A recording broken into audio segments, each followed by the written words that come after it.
Que cache vraiment la présidentielle du 12 octobre? Pendant que Paul Biya parle enfin, le port de Douala fête ses 150 ans et 7 directeurs de banque risquent la prison. Voici votre revue de presse de ce lundi 29 septembre 2025. Bonjour à toutes et à tous. N'oubliez pas de vous abonner et de visiter ekiosque.cm pour profiter de 50% de réduction sur vos journaux et les lire en ligne. Défi actuel ouvre avec un dossier marquant. Le port autonome de Douala fête ses 150 ans d'ancrage économique. Un anniversaire placé sous le signe de la modernisation et des réformes stratégiques. Dans l'action, place à la politique avec la profession de foi de Paul Biya pour la présidentielle du 12 octobre. Le candidat du RDPC met en avant continuité, stabilité et grands projets pour le Cameroun. Le quotidien Le Jour revient aussi sur la présidentielle. Le ministre Atanganji promet des interpellations contre toute manipulation électorale.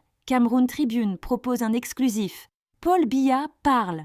Dans une interview, il réaffirme sa vision politique et son attachement au libéralisme communautaire, revisité dans une nouvelle édition de son ouvrage phare. Avec Newswatch, retour à Douala. Le Premier ministre Dion Ngouté a lancé les festivités des 150 ans du port. Le journal signale aussi le prêt de 51 milliards de francs CFA pour relancer les usines de la CDC et la campagne du SDF à Bamenda. Et Quotidien met en avant l'industrialisation locale. Le secteur agricole prend racine. Mais le cacao reste sous pression, tandis qu'Aloukam cherche un investisseur pour sa survie. Dans Econews, c'est la justice qui domine. 7 directeurs de banque face au tribunal jouent leur liberté et interpellent le Premier ministre pour une médiation avec la SEDEC. L'Indépendant revient sur la crise du chantier naval et industriel avec 18 mois d'arriérés de salaire. En politique, les sages du Grand Nord lancent un appel dans la perspective de la présidentielle.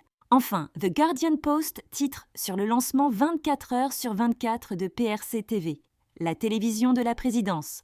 En résumé, la présidentielle d'octobre, l'économie portuaire et agricole et la justice dominent l'actualité. Merci de votre fidélité. Abonnez-vous aux pages Facebook, X, Instagram et LinkedIn de Ekiosque pour rester connecté. Et retrouvez vos journaux sur ekiosque.cm avec 50% de réduction. On se retrouve demain matin pour une nouvelle revue de presse. Bonne journée à toutes et à tous.